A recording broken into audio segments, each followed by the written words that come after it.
So it's like the Quake remake, essentially, because before Too Good became Mr. Dota, and then an ass, he was, of course, Mr. Quake. So if you go to my Twitter account, I'm handing out. I've still got, probably looking at the list, probably still got about 50 keys, maybe 45 keys left.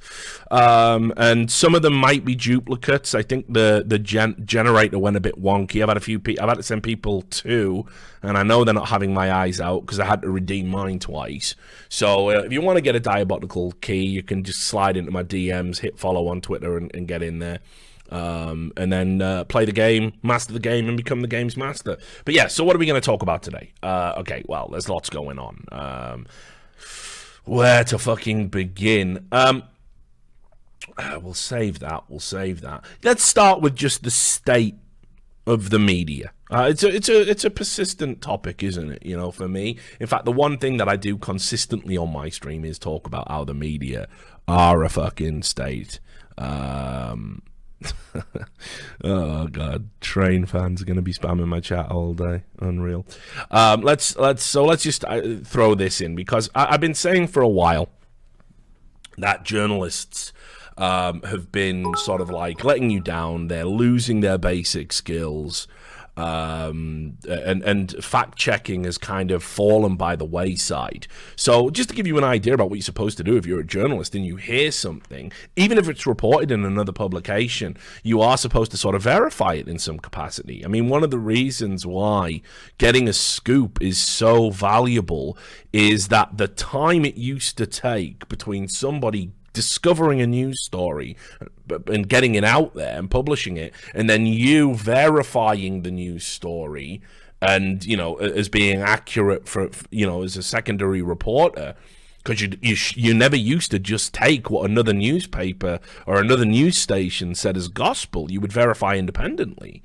It was like by the time that happened, you would lose all of the traffic, you would lose all of the attention, and you would just sort of be addressing it for addressing its sake, because a newspaper should be a matter of public record, and major news stories that affect the nation should be mentioned in some way with a smattering of your own independent findings. That's how a newsroom should essentially work. It's why you have a tiered system of journalists.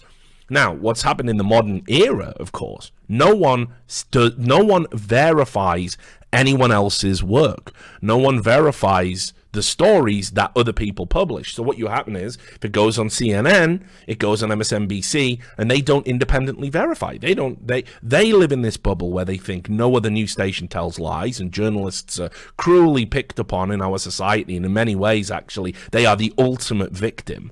They honestly believe they do this incredible job where, you know, they're on the front line against everything, and it's like the average CNN reporter thinks that they're like the fucking reporters down in Mexico talking about the cartel who end up getting beheaded. You're not. The worst thing that'll happen to you is some mean words on Twitter, but they compare themselves. You're not in the same realm. You don't even do work of the same value.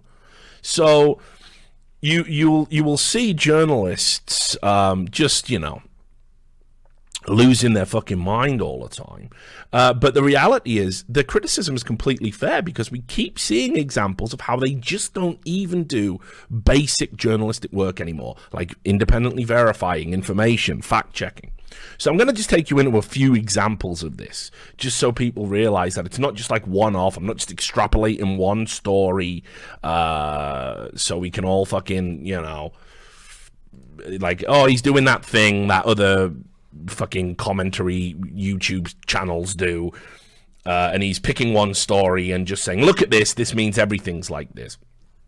So this is from Zoe Kleinman. Zoe Kleinman is a senior tech reporter and presenter at BBC News. I'm sure we've talked about Zoe Kleinman before on the show, and probably not in a flattering light if she does work for the BBC. But this, again, remember, a broken watch can be corrected twice a day. Okay, just fucking apologize, you little shit. 3 times, 3 different mediums. They're gonna keep spamming me all day. Right, so the This is Zoe Kleiman. So there was a story circulating about Bill Gates. Bill Gates had ordered a £500 million hydrogen-powered yacht. And you can see it's been reported in The Guardian. It was reported in The Sun. What's that one over there? Interesting engineering. They even have different valuations of the super high-powered yacht.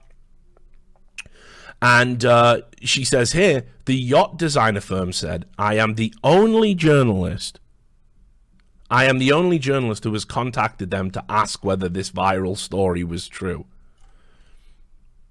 So it went around, and I saw this story myself in multiple other publications, that Bill Gates was getting a £500 hydrogen-powered super yacht. Okay? And then when you go and look at it, of course, over in the BBC, it couldn't be clearer. Actually, no, Bill Gates isn't buying a £500 hydrogen-powered yacht. The company that was supposed to have been commissioned for it had no such order, no such record of an order. And so I'll just read you the bit of work that she did. Sorry, £500 million, not £500. If I got that wrong, that's actually really funny when you consider the next story I'm going to show you.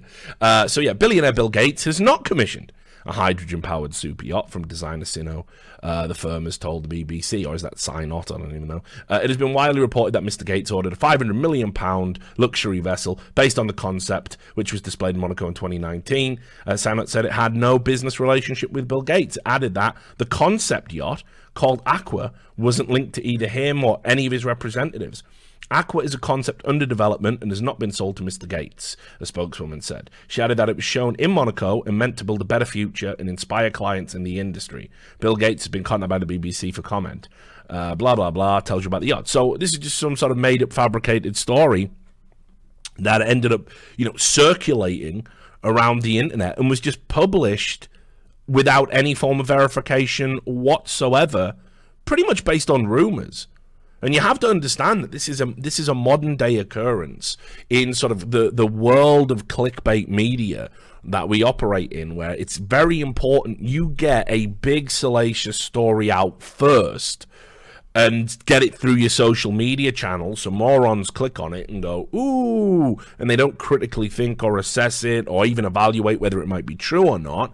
And because by that point, you have to just push it out, because you need as many people clicking without ad block as possible on a daily basis across multiple stories.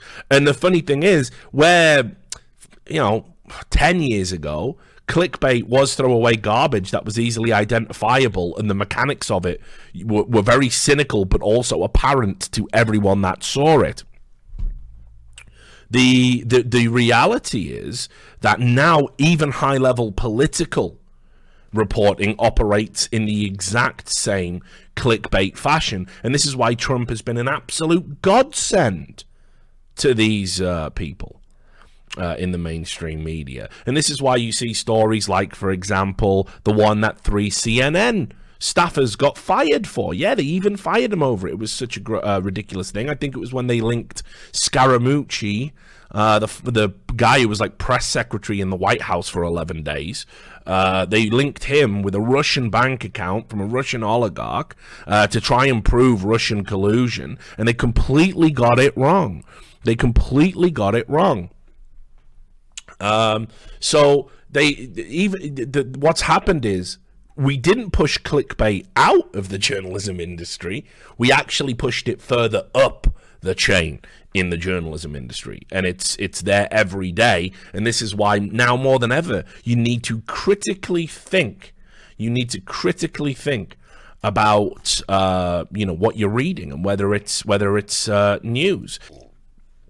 But right, here's a story I saw the media just pick up and run with whole cloth about, and this isn't even one of the bad ones, but I am going to do a coronavirus media special.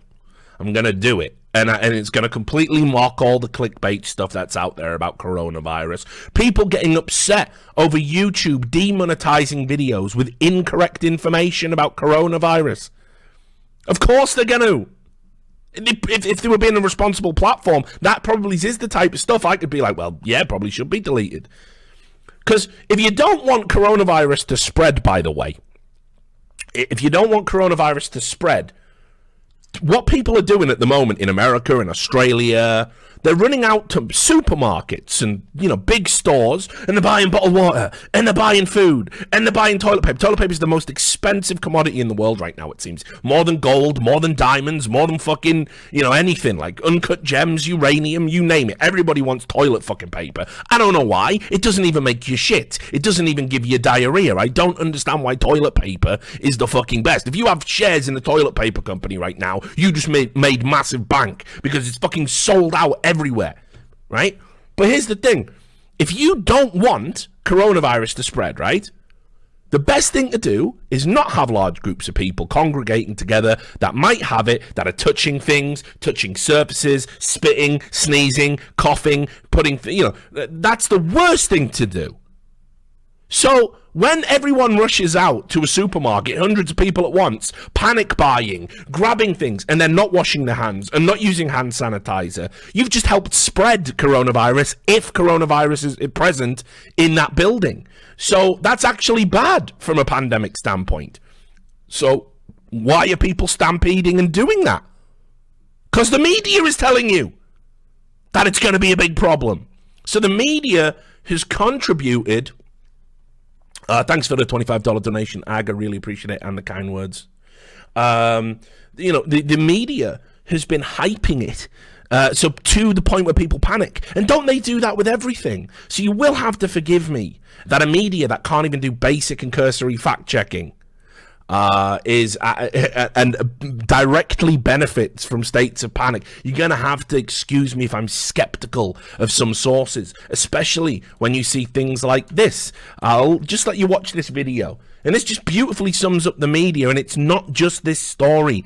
It is the media across the board. This is a video that was put up on Media Watch about a coronavirus story that went, no pun intended, viral. And finally, to the deadly coronavirus, which now seems to be spreading fast outside China and triggering fears of a global pandemic.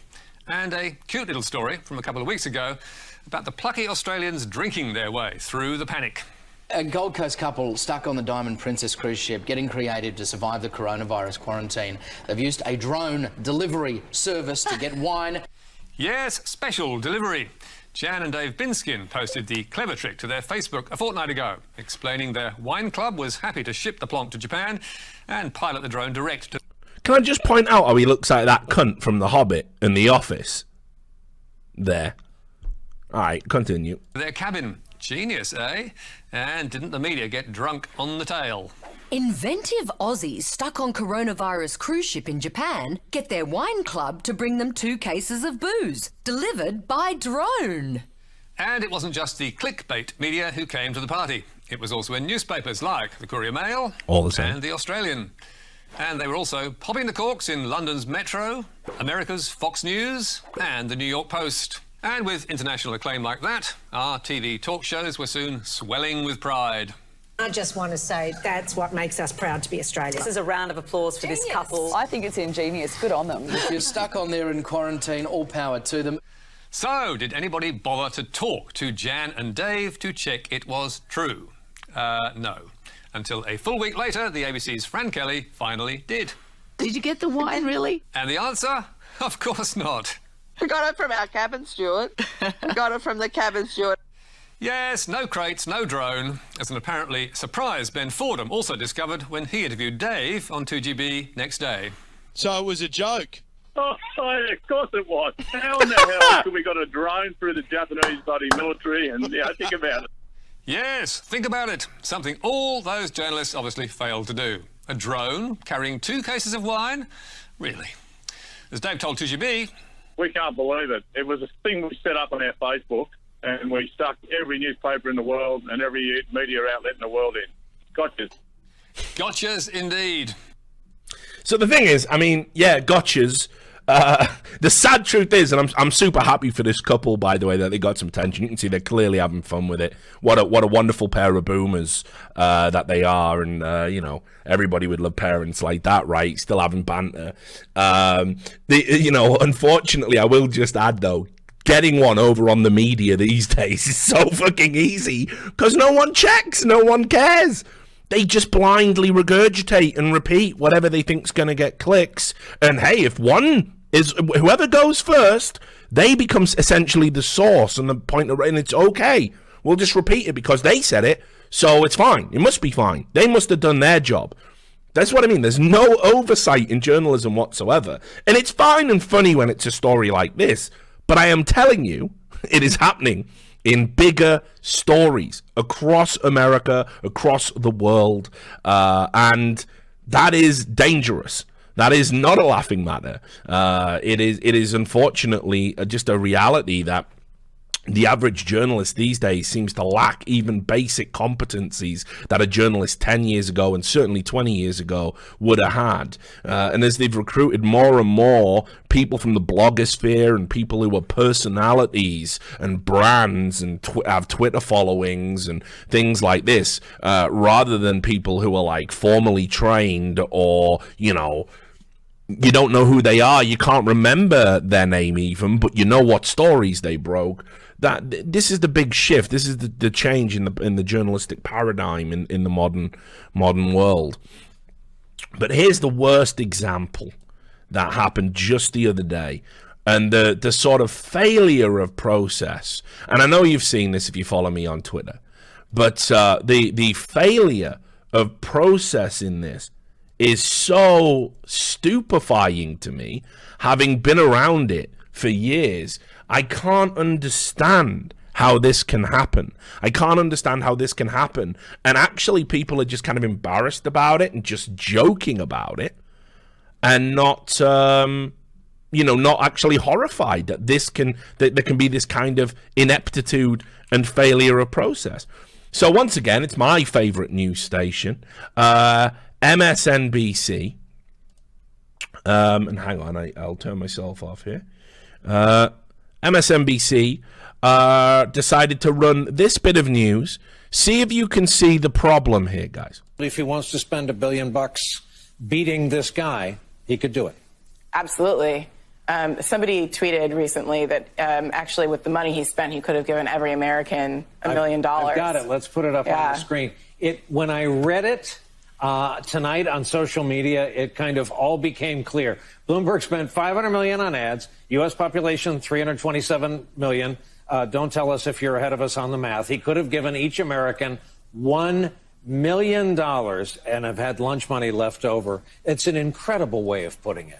It's an incredible way of putting it. It's true. It's disturbing. It does suggest, what we're talking about here, which is there's too much money in politics. And it makes it difficult because what we want in Right, so, guys, I am not a maths whiz. I've never been a maths whiz. I'm the first to admit it. My maths is terrible. It's probably worse now than it ever has been. I'd probably struggle to get through the exams you Zoomers have to do in mathematics. But one thing I will say is I am aware that 327 million... Oh, God. Oh, I can't even believe this happened. Yeah, I am aware that basically if you take 1 million and you gave it to 327 people, you would have spent 327 million. 327 times 1 million is 327 million. But there are more than 327 people living in America, you see. They say 326 million, I think it is, 327 million people living in America. So that would mean, that would be what, like $327 trillion, when Bloomberg only has the net worth of 66 billion. So you can see the numbers are a little bit off. And if you break it down, a smarter person than me did this, it would actually be $1.53 each. Now, if you listen, by all means, that might make a difference to some people out there. But, okay. Here's why this isn't funny, right? So, the person that they quote tweeted is another low-level journalist who, despite having no following and no standing, called Makita Rivas. It's Makata Rivas. You can see she has bylines in Glamour Mag, Refinery 29, Washington Post. I went and hunted down her articles in the Washington Post. They're just weird stuff about how, I was ugly when I got engaged. Just weird shit like this. Like, I don't even know who that stuff's meant to appeal to, but whatever. So what the media has done here, first of all, this is what they classically do. This is the cronyism. They haven't just quoted the average Joe. They have deliberately seen a journalist has said something and they want to help blow up one of their fellow journalists. They're probably in a Slack group together. They've probably had cocktails together. Somebody at MSNBC will know this person on some level because it's all one big fucking clique. So they're like, oh, hey, look, this will be good for her, like quoting her on a big TV show. And we look after our own. We look after our own. So and also she's a journalist, so journalists can never be wrong. So they take a tweet, they put it in the show rundown. Now, let me tell you, somebody that's done TV shows, the people who make the graphics and the assets, you might have seen it, for example, when we were doing E-League and someone's wrong face would pop up or wrong stats would pop up. Those people do get chewed up over that, and because of that, they are usually incredibly fastidious. So you get those very rare graphical errors, and most of the time, they're not because someone doesn't know something. It's because they put the wrong graphic in the wrong order. Alchemist would tell you this. It's just a mistake that happens in the heat of the moment, but people still get chewed up. People even lose their jobs over it. So somebody, not just one person, by the way, who was putting that graphic together on the show has put that tweet down and has read it and just, yeah, that's fine. Okay, all right. Well, that person is, incapable of basic math.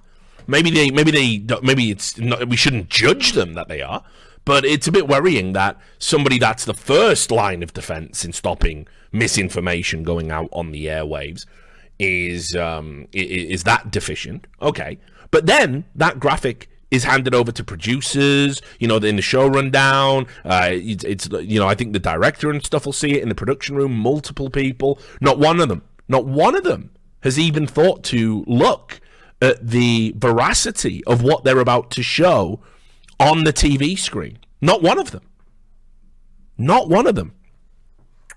And then, on top of this, you then have, it goes out.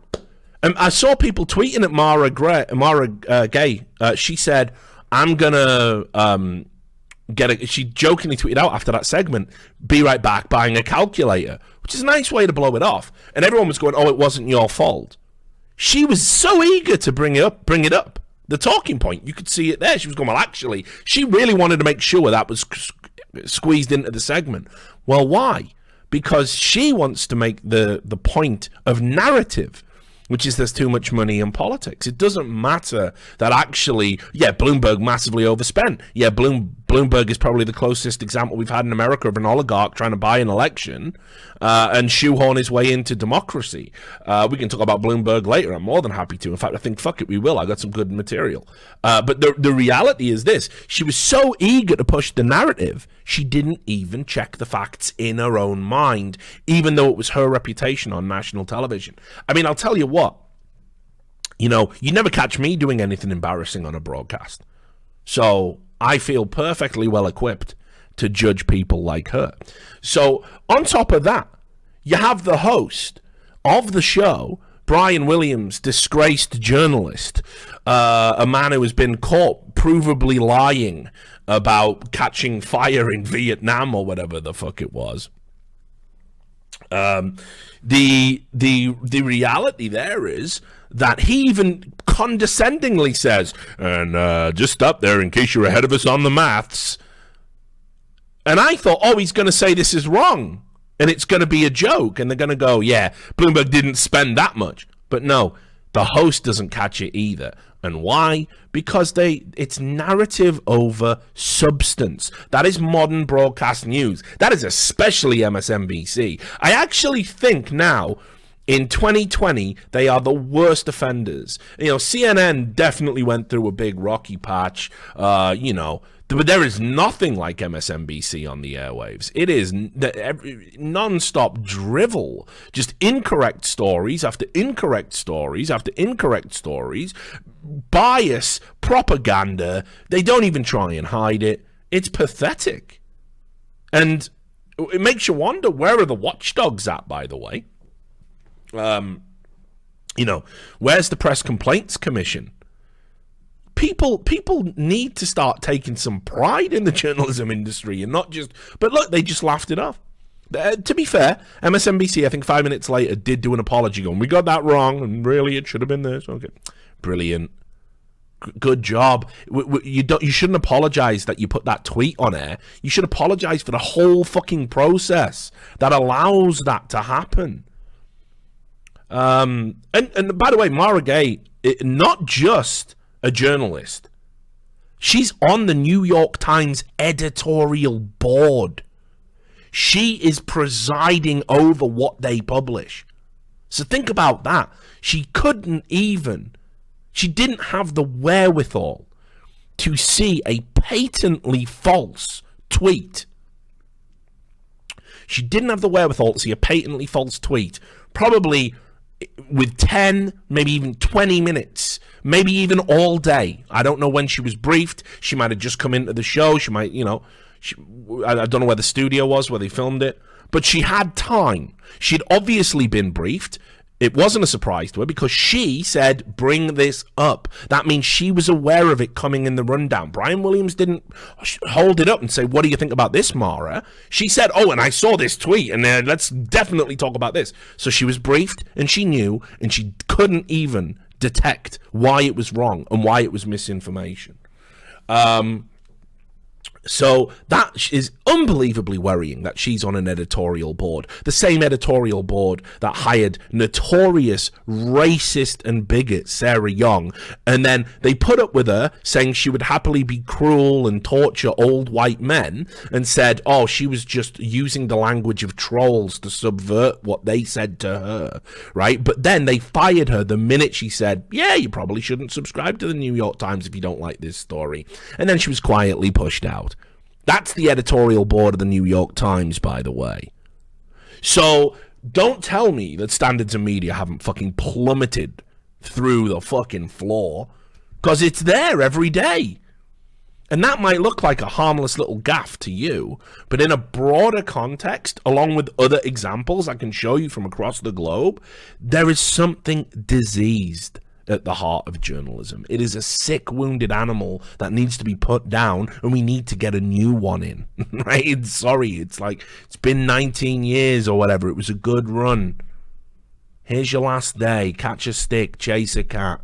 Here's your favorite food. But it's time for the injection. This is ridiculous.